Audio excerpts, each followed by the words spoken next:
Good evening and welcome to tonight's Undaunted, bringing you to the news on church stories. I am Oyi Okbala. Let's begin.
Good evening and welcome to tonight's Undaunted, bringing you to the news on church stories. I am Oyi Okbala. Let's begin.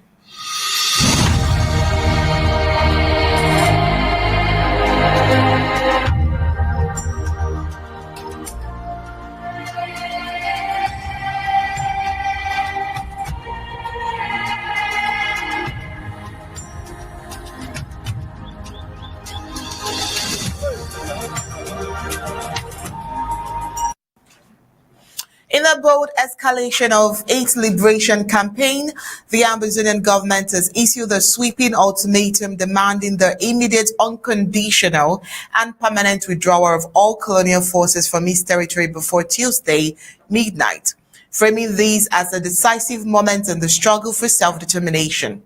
Ambazonians leadership has ordered all Ambazonian security agencies and liberation forces to enforce the directive across every jurisdiction beginning at midnight, November 4th.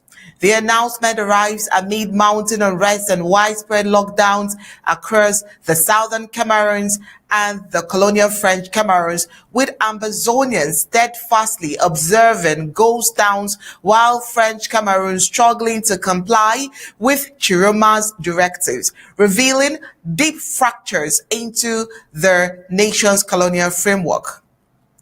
Described by officials as both a defensive maneuver and a sovereign declaration of independence, the decree marks a turning point in Ambazonians' quest for freedom. It reflects the nation's determination to assert free and full control over its territory despite rising national tensions and the warning authorities of colonial powers.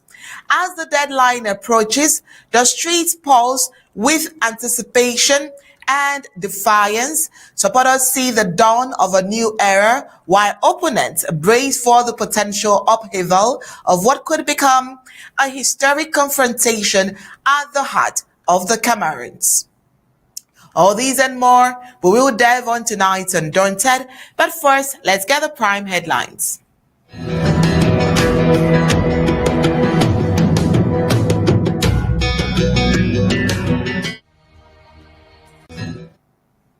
Tonight on Undaunted, Ambazonians reaffirm commitment to independence through weekly ghost town. Also tonight, we'll take a look at the tension rising as lockdown sparks unrest across the French Cameroons. Tonight, the Vice President of Ambazonia has called for renewed commitment during federal draft recovery session. Also, Ambazonians announces Operation Final Push as diplomatic draft session concludes. Also tonight, to take a look at Tanzania, where Tanzania's Samia Suluhu Hassan sworn in amidst tension after a disputed election, while on the global scene, Trump's military threat to Nigeria sparks diplomatic tension across Africa in general. Now let's get the news in full briefings.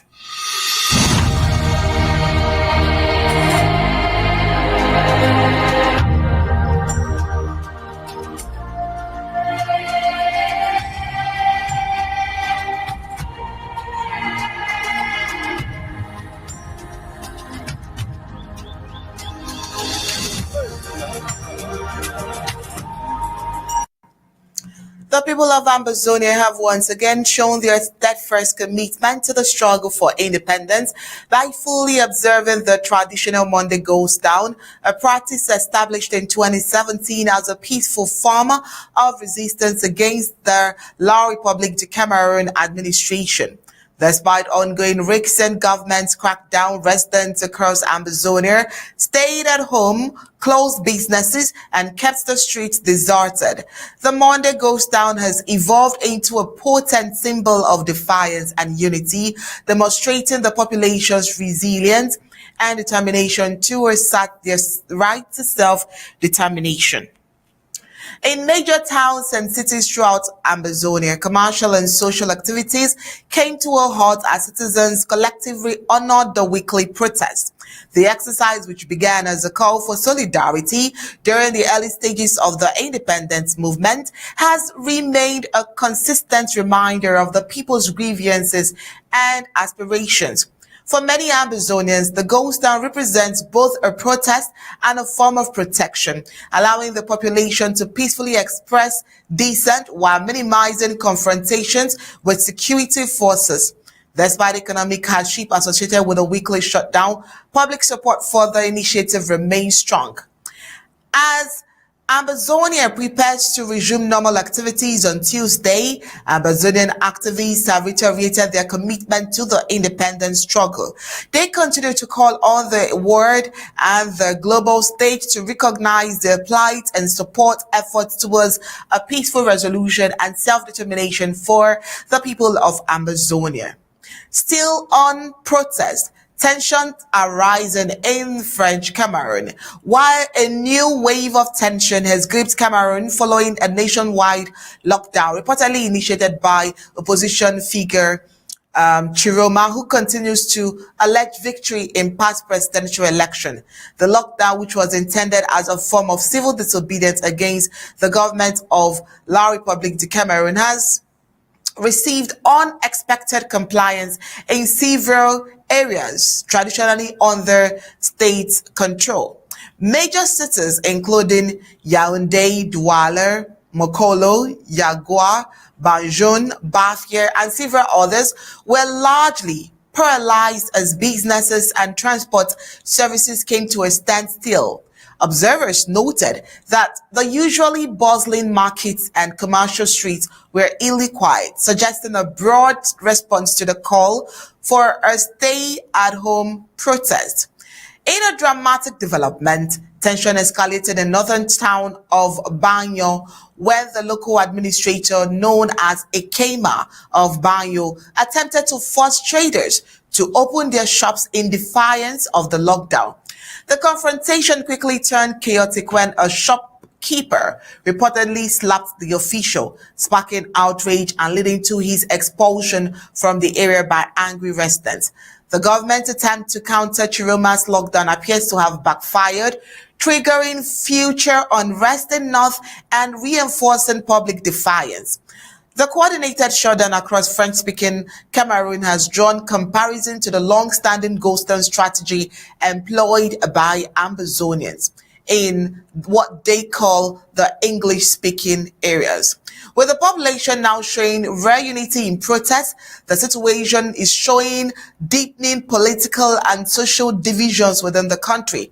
Analysts warn that if the government fails to de-escalate tensions and engage in dialogue, Colonial Cameroon could be facing an unprecedented wave of civil resistance spreading beyond its traditional fault lines. Let's start tonight from here. Barrister Mbesha, welcome to tonight's Undaunted. Thank you for having me once more. You're welcome. So today seems to be a very, very interesting day. While Ambazonians are observing the Goes Down, which is what they do every Monday, what they are used to doing, what they do with so much ease, with so much interest, we can even add with so much passion, because they've also derived another form of fun and joy for themselves today, Monday. We see that in French Cameroon, they are almost doing what Ambazonians are doing, but in a more deeper and painful way. We can see from the second report that I gave here, they were forced to open today and people refused to open, and then fights and slaps and all of that ensued, and terror and all of that. It seems like the people of colonial French Cameroon, they are finally awake. Because putting side by side the two reactions and the two lockdowns and ghost towns, they are not the same. In one part, it's peaceful, it's a normal thing, it's the order of the day every Monday. They are ready to resume tomorrow, you know. But in the other side, is being attributed with lots of fight, lots of terror, burning, fighting, slapping. Something seems to be going wrong, or should we say something seems to be falling in the right direction? What would your choice of words be at this point, Barrister? My choice of words would start with Ambazonia. I can say all Ambazonians have the right and they should have the pride to hit their chests for having initiated something called lockdown. Across Africa, we've not had this type of example before, but for 9 years we have done it. And at the Republic of Cameroon, that our lockdowns were meant to draw their attention, pretended not to realize it. They said everything was normal as far as Ambazonia is concerned. They tried to catch people to force them to open their shops. If they don't open their shops, they put double locks there to force them to open their shops. What's the opening of a shop? They are trying to enforce, to compel normalcy. Because a shop is a private place. You can open it when you want, you can close it when you want. All what the government requires from you is to pay your patent, your license. But the important thing is that it has crossed over to the Republic of Cameroon. And for the first time in the history of our coexistence since 1961, they have learned something. They are trying to cut and paste something from Ambazonia, something which they have derided it as not non-existent, as having no value. Now, in their first day, just the first day of it, you see them scrambling with what to do with lockdown. And they are really scrambling. What you have shown there is a tip of the iceberg. If you watch the news throughout that territory, you will be very, very sorry for them. In some cities, I've seen the council put some buses on the road. Since bike riders don't want to ride, taxi drivers don't want to drive, come and enter these free buses. And a newscaster asked them the question, to what direction will the buses go and for how many trips? Somewhere else, like you find there, they are being chased in the streets, as if the ordinary street guy who chooses to stay at home is committing a crime. Elsewhere in Douala and other places, I found the colonial mayors and the DOs going down the people's houses to beg them not to obey Ghost Town. Why? Because the Ghost Town is ordered to show defiance for their pretentiousness of being normal. The Ghost Town that they find there, which have not even started, they're just about to start, are to make them face the reality that there comes a time that people take their own lives into their own hands. Taking that into your hands does not taking your bread and wine that you eat.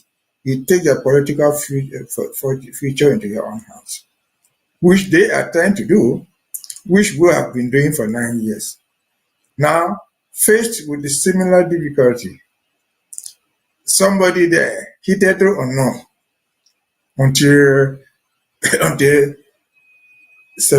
October 12th, he was not a known politician, rather the minister, comes out, faces the people, wins an election, and is being cheated of it. That guy doesn't have an army like us, the Amber Boys, which Amber Boys or ASA don't even fight during those lockdowns. That guy has nothing. He's facing a formidable army of the government, the B, the gendarmes, and everything that you can talk about, including French support and other foreign organizations. They are coming to fight a guy sitting in his private house, giving orders of defiance for the public to show their dissatisfaction with what went on. What can we say about all this? We can say, congratulations, Ambazonia. The world at large is learning from us. Africa in particular is learning from us. And Cameroon in specific case is learning a lot. That people have to take their lives into their own hands. There comes a time you can no longer cheat the people. People have no weapon to fight you. Like the one that happened in Cameroon, they have no weapon to fight you. The weapons all belong to the government. If they are doing it by the order of Issa Chiruma has no army. He has no police. He has no gendarmes. He has just nothing other than the word of mouth to say you have to go out and cry for your own rights. And locked up in his house or wherever he's hiding, his word has meaning to the few people. His word has meaning to the world. France, the greatest supporter of like people in Cameroon, and all their foreign allies are aware. They are seeing what is going on there. They have Mbesha in Yaoundé. They see what is going on in Bafoussam, in Bafang, all across the country.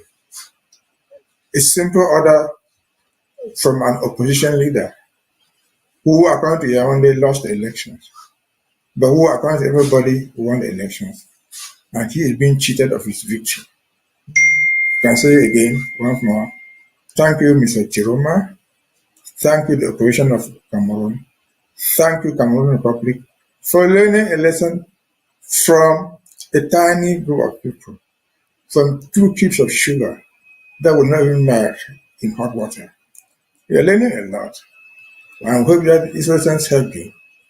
And by this learning, you understand the plight that Ambazonians have gone through. Yes, you're on your first day and you're being trashed in the street. We're in the 8th year, 9th year, and we're being shot in the streets and killed. What went wrong with Cameroon? That politicians can no longer listen to the people they rule. Ambazonian problem, day one was a political problem. They thought they could fight it with arms. It has not succeeded. Their present problem now is a political problem, an election victory. They cannot find a solution other than picking guns, hiding private cars, going down the street wearing khaki shirts to beg people not to disobey them civilly. A lot to be learned. Congratulations, Mr. Chirima again, who encouraged our people in Cameroon to emulate our own example. And hopefully, by the time they come to an end, we will realize that we have a cause which has not merited 2 cubes of sugar that was refused to melt in boiling water. Over to you. Thank you so much, Barrister. Let's take a little discussion into the protests. You know what they say about pain. Pain makes the people do the unexpected, Barrister Mbesha. So before now, we used to hear that there is no form of protest. There is no form of protest, or protests are not allowed. Whether if you want to protest, you go get clearance or some sort of thing where you need clearance before you can come to the streets. But this time around, it seems like the people do not even care about all of that. Their pains have led them out to the city, and their pains have led them to react. You can imagine the people not wanting to start up, open their businesses. Today, the start of a new week, are people who should be willing and excited to go out there and, work, but today they are not willing to do so. And the slightest trigger, they all pull out to the streets and begin to give some kind of protest. Ever since this result was announced, we have seen people in French Cameroon come out to protest. And it just seems like there is no longer any rule hindering people from expressing themselves. Do you think that the people broke this rule, and that there is more to come? Because every day we are seeing a new level to the provocation, to the reaction? Do you think that there is more to come, or you think that this may subside anytime from now, and they will just accept what the result that has been given to them? I think there's a lot to come. I think for the first time, the people of Cameroon have become human beings. Over the past 60, 70 years of their independence, there have been what I can call, excuse my words, there are mummies. People who knew nothing or knew everything, but they didn't know how to fight it back. Because until now, if you are familiar with the news, every time you find a group of people, they carry a piece of paper. We are going to ask the DO to give us permission to go and demonstrate. They carry a piece of paper who have not been paid. They go to the man who has not paid them to tell them, we're going to demonstrate against you. They say there's no hire. They go to the DO, who is supposed to be chef de terre, who is supposed to be representing the president, who gives hospitals and all those medicines. To do what?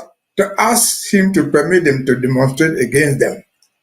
Where else does a person go to ask the oppressor permission to demonstrate against the oppressed? The oppressed to ask permission from the oppressor to demonstrate against the oppressors. It doesn't work. And now they have realized that. They didn't go to ask for permission from anybody to go to the street. They felt the pain of the cheating and they went to the street. They didn't need permission to go and do that. That's how demonstrations are supposed to be. They're supposed to be spontaneous in response of something that you don't like. Spontaneous because you are large in group. Who could have imagined that the people in Tanzania, I think it's part of your story there, would go to ask the president of Tanzania, who was running for a second term, permission for them to go and demonstrate against the election he won. We should give you the permission. No human being will do that. And so a lot is to come. The people are learning, would have learned a lot, specifically from Ambazonia. We never asked for permission to go to ghost towns and lockdowns. We declare them when we want them. We act on them when we want to act. If we ever had to go and ask a DO, a mayor, a governor, to allow us to go demonstrate, we would never demonstrate. Because when you go look for that permission, you are telling them where you will start. You are asking them to send their police and gendarmes to that corner to harass you if need be.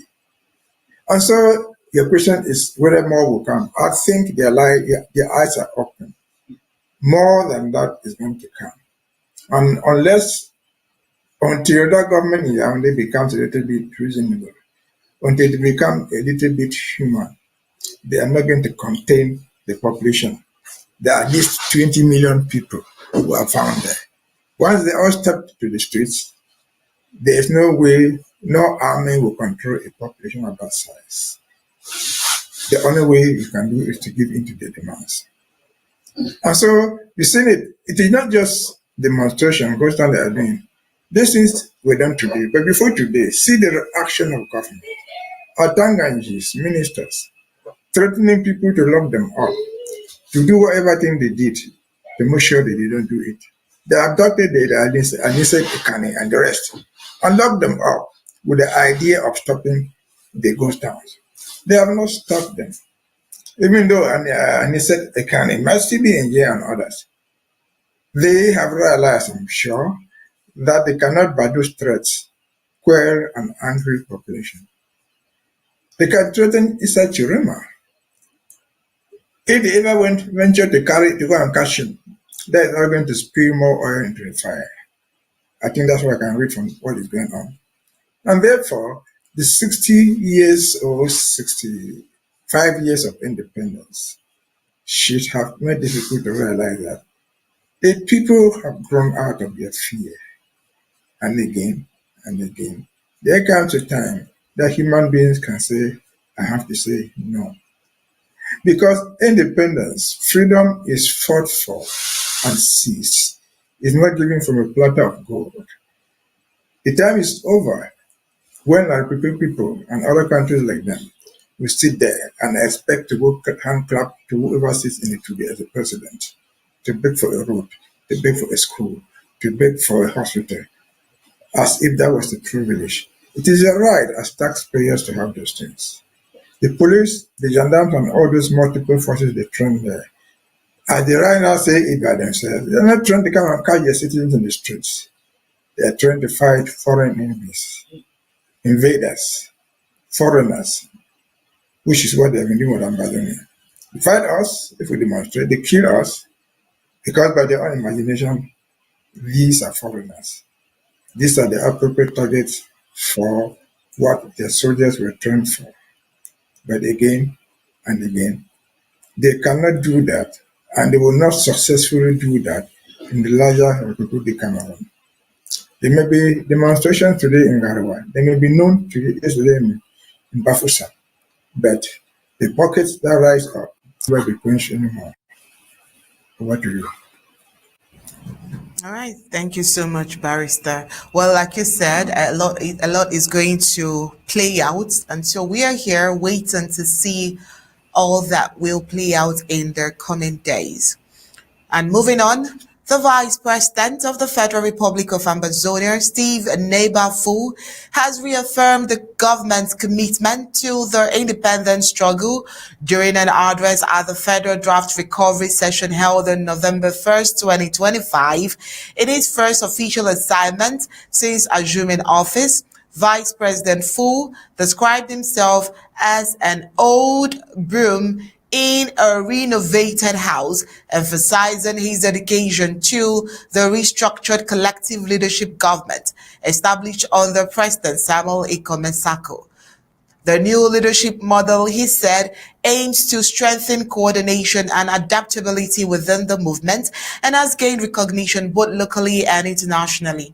In his address, the Vice President paid tribute to his fallen heroes and civilians who had lost their lives during the 9-year conflict, describing the ongoing war as a genocide perpetrated by what he termed the civil regime of Yaoundé. He also honored his predecessor, the late Vice President Atei and Director Ma Ndele, pledging to continue their legacy by advancing the liberation struggle to full restoration of Ambazonian statehood. Fu used the recent presidential selection in La Republic du Cameroon as evidence. He said that Southern Cameroonians can no longer coexist under Yaoundé's rule. Vice President Fu urged Ambazonians both at home and in the diaspora to stay focused on their liberation goals and to avoid being drawn into the internal affairs or protests of La Republique du Cameroon citizens. He reiterated that Ambazonians cause indecent and are rooted in the right to self-determination, calling for unity and courage. He urged citizens to demonstrate their commitment through financial support during the draft exercise, noting that such contributions directly aid refugees, internally displaced persons, and self-defense forces protecting communities on the ground. Highlighting the importance of the collective leadership model, Fu said the approach emphasizes teamwork, accountability, and shared decision making. He described it as a departure from personal cultism, focusing instead on collaboration, maneuvers, and strategies of the La Republique regime. He called on newly appointed officials to embrace his new governance framework and to ignore critics who fail to understand the changing dynamics of modern leadership. The Vice President concluded his speech with a message of resilience and hope, reminding Ambazonians that their struggle has entered what he termed the sprint phase of the liberation marathon. He encouraged continued financial and moral commitment to sustain the movement and support those affected by the war. He says we will overcome, he declared, reaffirming his belief that Ambazonians' complete independence is both inevitable and within reach. Barrister Mbesha, you did say that the VP, Vice President Nebafu, is someone you duly trust would represent. This is his first outing, and when I went through the speech, like you would say, I was impressed. I'm like, okay, this seems to be a different, like he would term himself, a new broom in an old house. So, but he seems to be fitting perfectly into this position. The speech is all encompassing, and I was very impressed analyzing the speech. Listening to the speech, and I'm sure you heard it on Saturday. What were your thoughts exactly moving forward? I think it was one of the best speeches I've heard, but there's something I have to correct from what he said. He is not a new broom in an old house. No, that's not the correct description of what this young man is. He is an old broom in an old house. But the old broom that was in the old house, I was never given the opportunity to sweep the room. Now time has come, and he has to sweep the room. He knows all the corners of the house. He knows every bedroom. He knows under every table and every bed on which people sleep. Though he's very, very young by his age, he is capable of doing it. And that will all make me to think about this. We have been singing this song, or this rhythm of this revolution being God ordained. God speaks to people through different methods. God reaches out to people who help people through different approaches. There is no standard to it. If we just can take that in the line of the vice presidency, that is the second person in command who assists the president. Then you take the last two. Abongwa was there. We trusted him, the president trusted him. But when he went his own way, nobody knows why.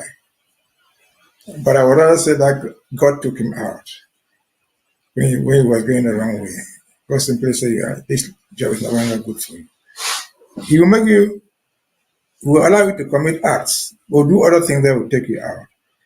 And that's what happened to Abonga. Then came Vice President Ate, who fought the fight, who did everything that was humanly possible. But unfortunately, when he came on the job, he was already sick. When he was done, God realized that he could no longer sustain life. He took him away. And now replaced him with somebody nobody was thinking about. In fact, for the whole period, they will remain without the president, without the vice president. I personally always thought, who is this guy the president would choose? Not once did my mind ever go to this present gentleman. Never thought about him. Because I didn't even know his name. I had known that there's a very active guy with us who calls himself Ubuntu. I never knew who was called Ubuntu. So God works in mysterious ways. This young man at this age, with the experience that he has, that's why I say he's an old broom in the house. He told us his story going back to 1993, during the AAC 1 and 2, 1994. He struggled as a student in Yaoundé and Buea. Perhaps shows us that he understands the struggle. He has been with us for a long time. He has been with the struggle for a very long time. Why was he not choosing the first vice president in 2017? We don't know. Or 2018 when Sissoko was adopted? We don't know. But God planned for him. God put him there at the right time. This moment is too crucial for us. Too crucial because we are going to the 10th year. We don't intend that this thing should go beyond a decade. We are going to start the 10th year. But also very crucial because our opponents, just like we said in the last segment, they are fighting for their own survival. They have their own crisis, that they must go and defend their own territory. They must fight to survive. If anything, they have to let Ambazonia go. Because a bird in hand is worth better than two in the bush. They have a country to defend, that's the bird in hand. Adventuring to take another country is too adventurous and they might never succeed. They will not succeed. Especially with this vibrant young man. People that we sitting here, me sitting here in particular, at my age, if this night I sleep and I don't wake up, I have no regrets. I think that this young man will do the job. He's still young, he's vibrant, he knows the in and out of the revolution. And so Like we say, you don't wear your own cap and show it. He did not need even to make a speech. People who have followed him after we knew who he was believe he is up to the task. All what he needs from us is to give him support. He will do his best, he's up to the task. But he's not a God. He will probably falter somewhere. So he will count on us to make him succeed. We'll give him the support, hoping that if I cannot read Boya, he should read Boya. There's nothing to prevent him from going to Boya at that age. And so, even if he gets to Boya, we get to Boya next year, nothing prevents him from turning elections and winning right in Boya there. But he's still a young man. He has left home. He's now abroad. He's occupying these good positions. So we can only say, we pray for him. We hope that everybody will do what it is possible to assist him. He is not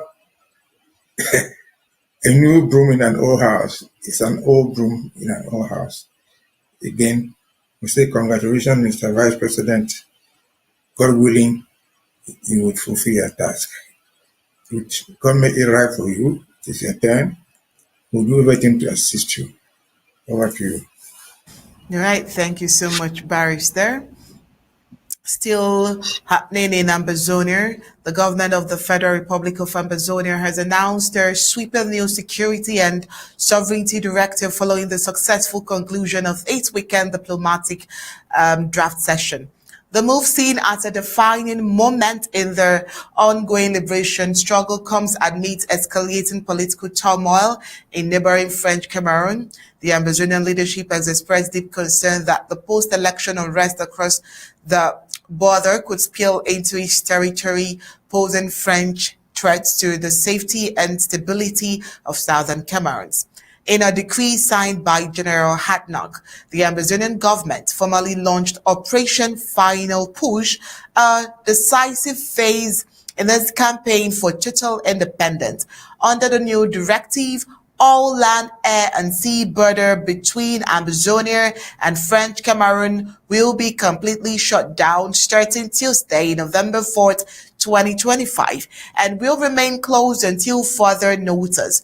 The measure prohibits the movement of people, goods, and vehicles across the frontier, with Ambazonian authorities asserting that their closure is necessary to safeguard national security and territorial integrity.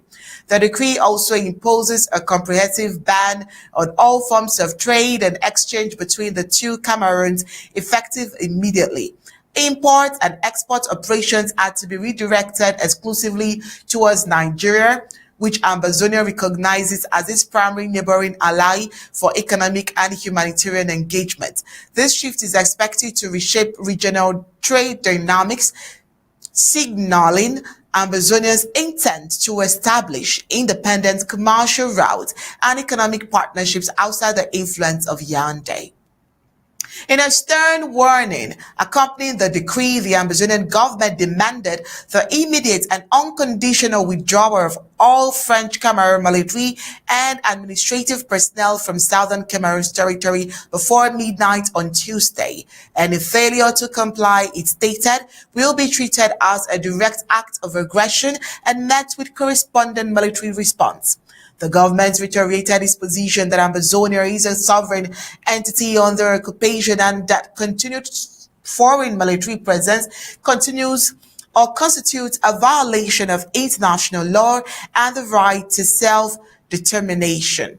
All Ambazonian security agencies and liberation forces have been ordered to implement and enforce the decree across the national territory. Beginning Tuesday midnight, the government described Operation Final Push as a defensive and liberation-oriented phase designed to consolidate territorial control, protect civilians, and reaffirms Ambazonia's determination to achieve full independence.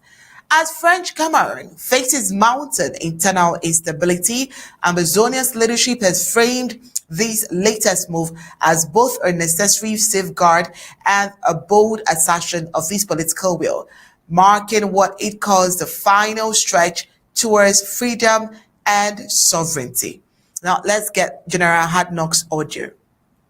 Fellow citizens, fellow compatriots, today is Friday, the first day of November 2025, and you're once again in the company of General Hadnock. Coming up, the closure of Ambazonia, La République du Cameroon borders, codenamed Operation Final Push. The Ambazonia National Self-Defense Council (NSC), subordinated to the government of the Federal Republic of Southern Cameroon's Ambazonia, under the stewardship of His Excellency President Samuel Ikomi Sako, after due consultation and in consultation with the generals on the home front, and considering the escalating post-elections violence and tensions in neighboring La République du Cameroon and the urgent need for preemptive measures against possible spillover effects that would exacerbate the plight of the Ambazonian people already suffocating under the horrifying shadow of an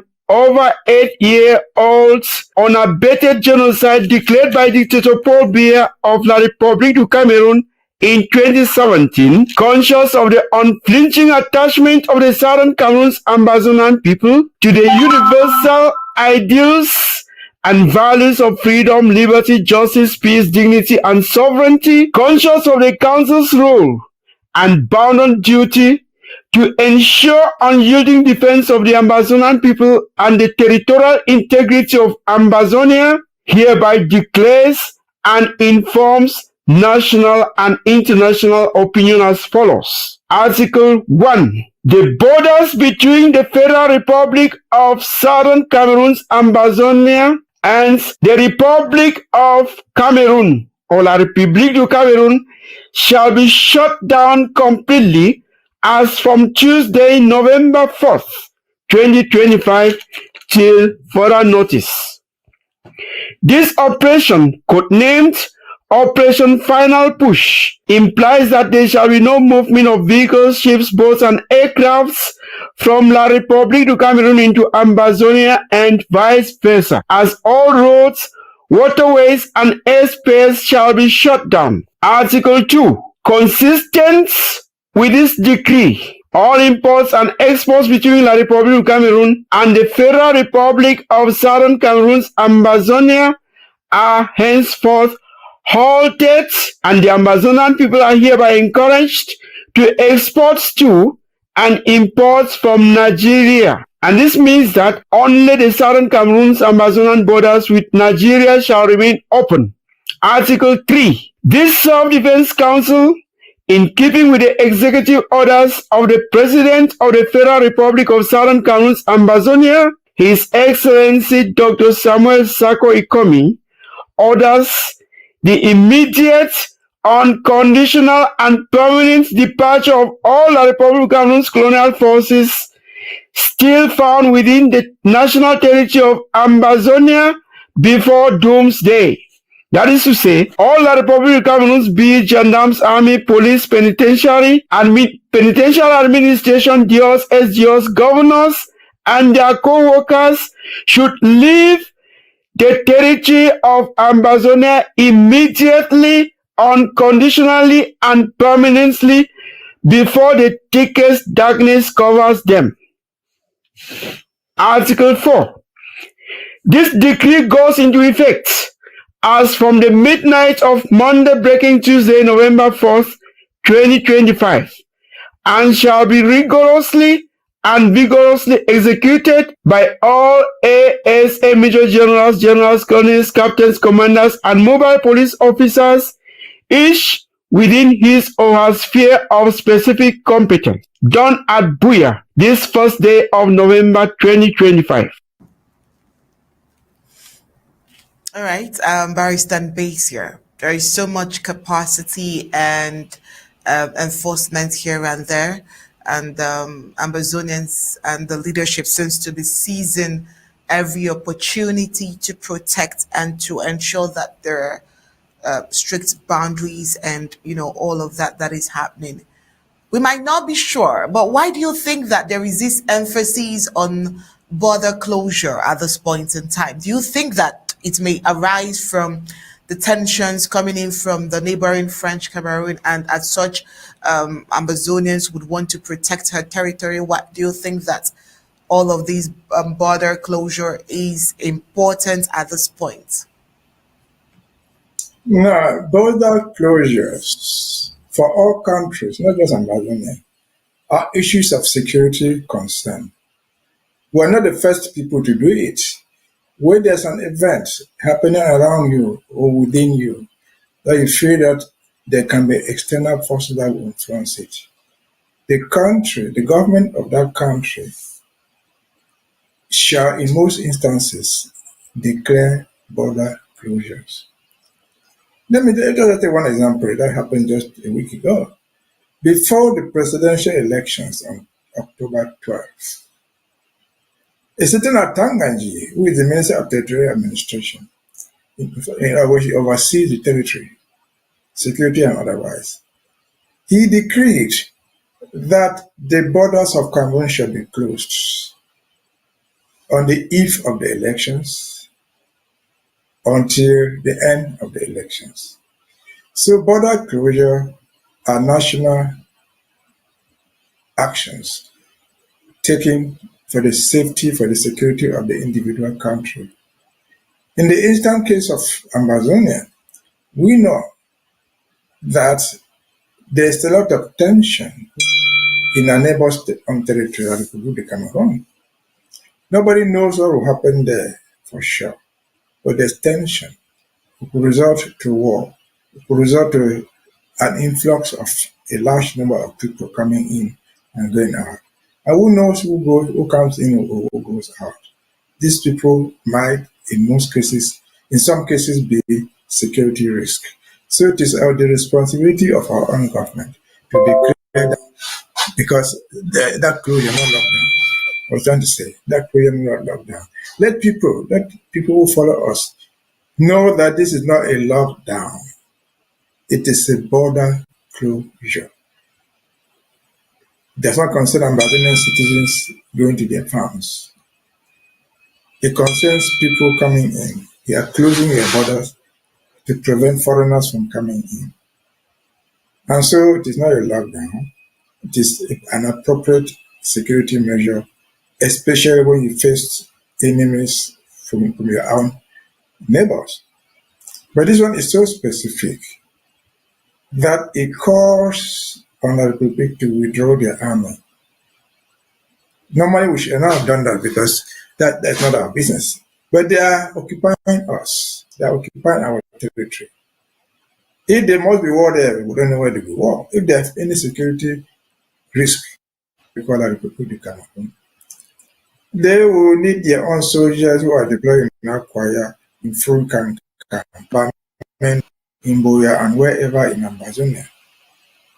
It is just prudent for them to pull those soldiers to go and defend their own territory. Because I just said in the last segment, a bird in hand is worth 10 in the bush. They have their own territory to protect. It will save them a better interest to pull their soldiers to go and protect their country from tumult, from collapse, or from anything that they face, rather than keeping them, deploying them in Ambazonia, where they are unwanted in the first place, where they are not supposed to be in the second place. And so they are not just the soldiers, the order goes further to tell the colonial administrators, who are these people? Colonial administrators are duos, governors, and those people who have the power to sit there in the name of the president, to pull back the administration to where they were. They are in Cambe, they are in every subdivision, call them sous-prefect. But if you let me venture, it may not include mayors, because mayors are citizens of Ambazonia. All what you need to do is lay down their arms and sit and keep quiet. Because we will not expel you from Bamenda to go to East Cameroon because you're a Kumba guy, you're a Bamenda man, you're a Kambe man. But these colonial administrators, appointed by President, somebody in Yaoundé, to come and create their own independent territories called Presidential Authority, they call Chef de Terre in Ambazonia. They are also enemies, they are occupiers. So they had better gone back home, secure their own territories in Douala, Douala, Yaoundé, Garoua, wherever they can find their own territory, rather than keep them up in our own place. They may think this to be, they will not take this to be a joke, but it's not a joke. If you take this example of Cote d'Ivoire in 2002, when the war started there, the first thing the administration from Abidjan, that was in the north of Cote d'Ivoire, they looked for their way to escape back to Abidjan. The DOs, the administrator, they simply went. Because they knew that they were unwanted there. They were occupied by the terms of what the northerners of Cote d'Ivoire thought about them. And so they left. They left, a good number of them, very voluntarily. I was there myself and found that they had all left, who were the United Nations mission. The whole north was commanded by the Force Nouvelle. They had the security. They stole my laptop. In fact, as a matter of fact, they stole our laptop. They go to their own police. So this advice from our own security and from our own government is just their own interest. If you don't go, you might be caught up in the crossfire. If you don't go, you are unwanted enemy in the unwanted piece of land. And so a border closure is a routine thing in every country where there's a threat to security. It is an advantage to the people who are the occupiers to go back home safely because nobody is chasing them. They are not hunting them to go back. We're not shooting them. But they are asked to voluntarily go back. Pull back the army. They will not hot pursuit from the ASS. Following you behind where you are running way back to your Douala or to your own officer. Somebody will follow you back with the gun to shoot you. That's a window of opportunity for you to return safely to your own base than to wait for the moment that you will be chased out. You will flee, leaving your shoe, you are undressed for fear of being identified as an enemy soldier. But as of this time, it's an opportunity for you to withdraw. Even armed, within your weapon, take your tanks and go. Nobody will shoot you. And so I think that's the best advice that we're giving them. It's not new. It is the same thing all over the world. When countries are at war, that is what happens. So it's not a joke. What happens next, we don't know. But the risk is there. You have been told of the danger that you might face if you don't respect this border closure. And so I think everybody, administrators who are around those border places, know where the boundary marks are.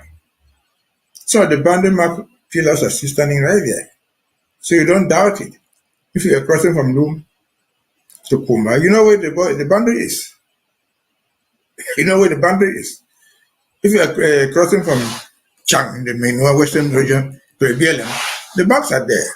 So we know what the border is. We know where the borders are found. Everybody can know they're identifiable. There are streams, there are pillars, there are some valleys identifiable. And so that is what it is. We can only say that our government has a lot of foresight. What they have done is routine.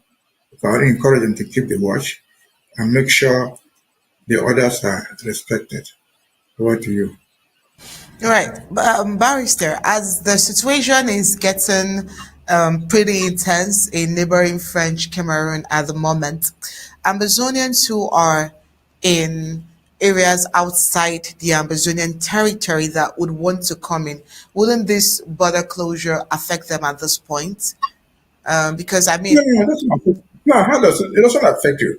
The border closure is for foreigners. If, for example, you were in Bunda, and you're a Bamunda guy, and you're coming back to Bunda, we got to welcome you back. Nobody will chasing you. That's why I said here that this border closure and departure does not include, for example, mayors who are in principle citizens of the cities where they live. If you are the mayor of Batibo or Mbengwe or Nkambe, they will not chase you away because you're a citizen of Nkambe. And so we have been telling our people, we have been advising them Those are them who fled, for example, to Douala, to Yaoundé, or to any other town in Cameroon, are free to walk back home. Why? Because when where they escaped to, they were not considered as refugees. They never registered themselves as refugees there. They have no protection. They're simply internally displaced. And they were supposed to be taken care of by the government of Yaoundé. But to the best of my knowledge, they have not taken care of a single internally displaced. They call them internally displaced because by international standard, they still think that we are part of this society called Cameroon. And so you are not protected there. There's no place to register you there. Unlike a refugee who escapes to Nigeria, who escapes to somewhere else, they have refugee camps. They are protected there under international law.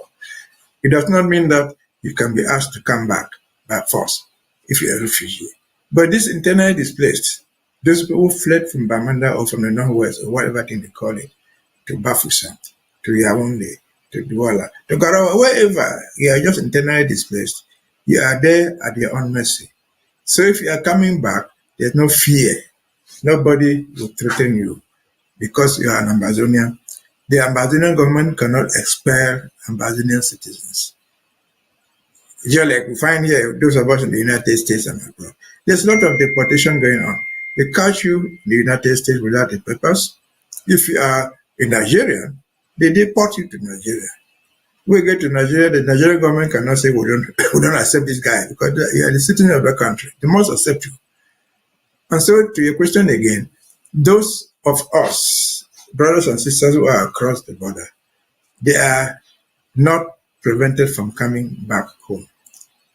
They should come back home. They are advised to come back home for their own safety. No Ambazonian security will stand at the border and send you back, prevent you from coming back to your own home, and rather send you to the hair where there's war or where there's war lingering around. I hope that answers your question.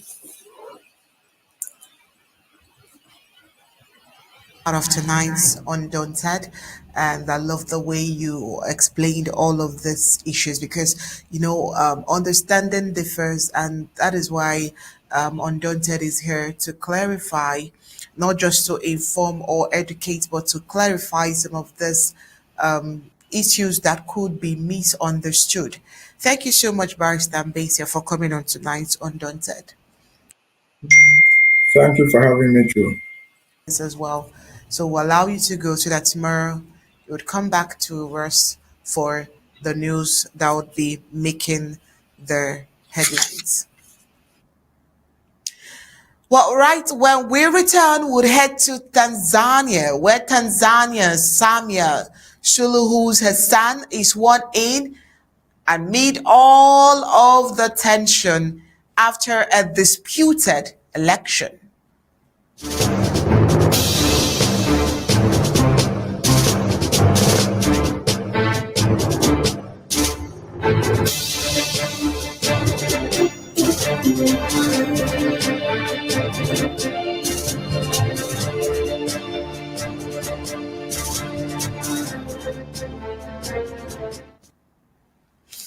Well, Tanzania's President Samia Suluhu Hassan was sworn in on Monday in a ceremony restricted to invited guests following a disputed national election that triggered deadly protests and widespread unrest.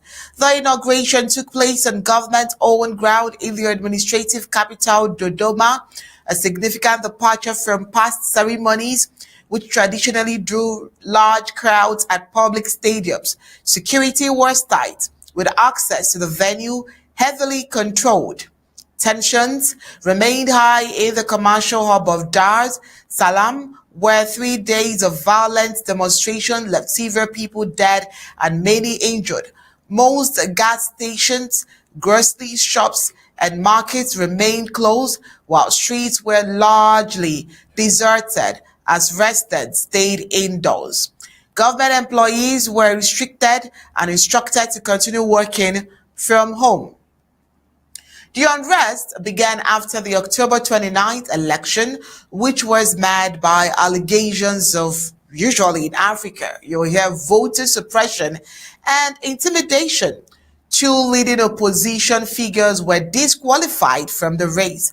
That move caused opposition parties, they said it stripped the election of its legitimacy.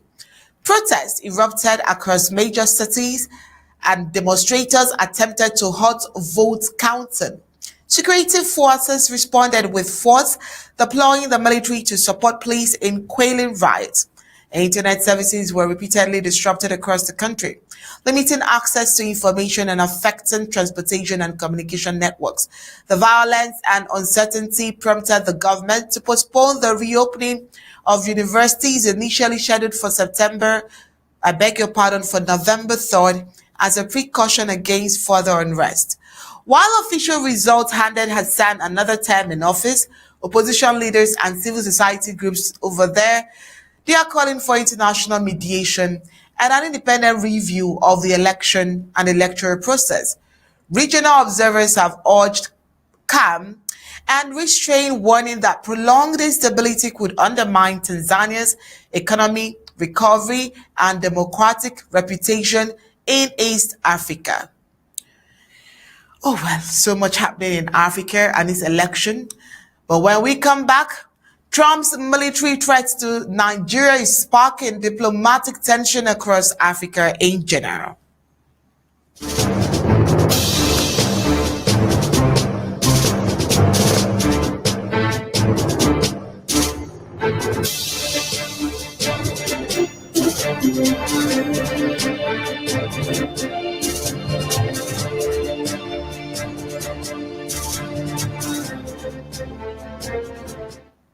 Recent Donald Trump's warning of possible military action in Nigeria have triggered widespread concern amongst African governments and international observers.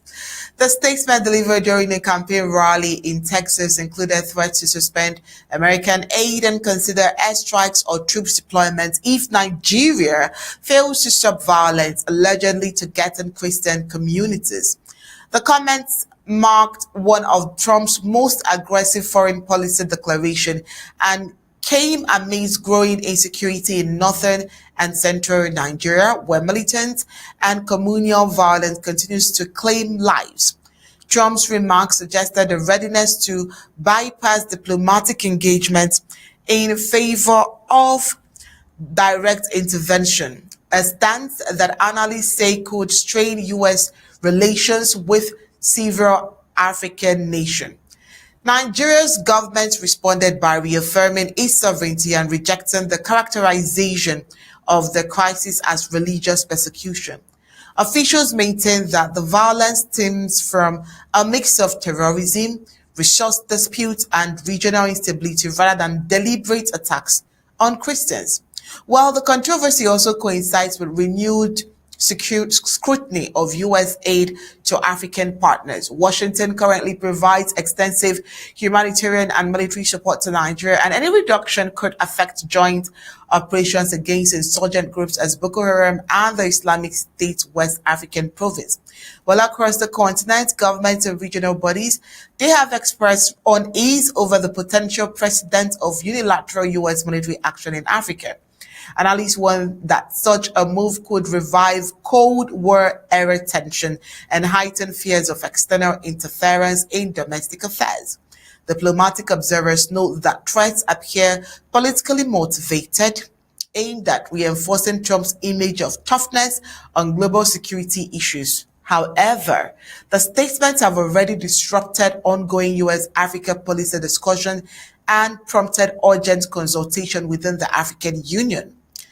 Well, the situation is evolving and attention remains focused on whether the United States will translate the rhetoric into concrete policy steps or whether the threats will remain part of campaign session posturing. Either way, or either outcome is expected to influence the tone of U.S. engagement with Africa in the coming months ahead. And of course, Undaunted will definitely follow up.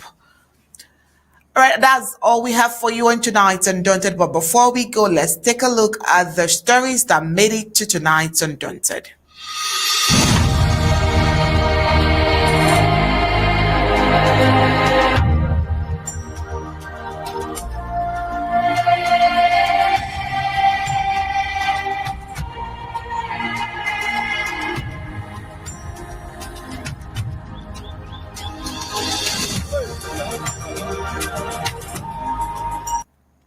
Well, tonight on Undaunted, we told you that Ambazonians reaffirm commitment to independence through weekly goes down. Also tonight, tension rise as lockdown sparks unrest across the Cameroon.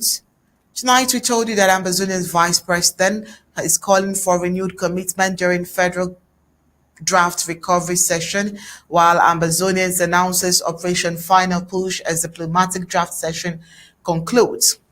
Tanzania's Samia Suluhu Hassan has been sworn in amidst tension after disrupted election, while on the global scene, we told you that Trump's military threat to Nigeria is sparking diplomatic tensions across Africa. That's it for tonight's Undaunted. Thank you for being part of tonight's Undaunted. We leave you with ABC Amba TV images. Good night and God bless.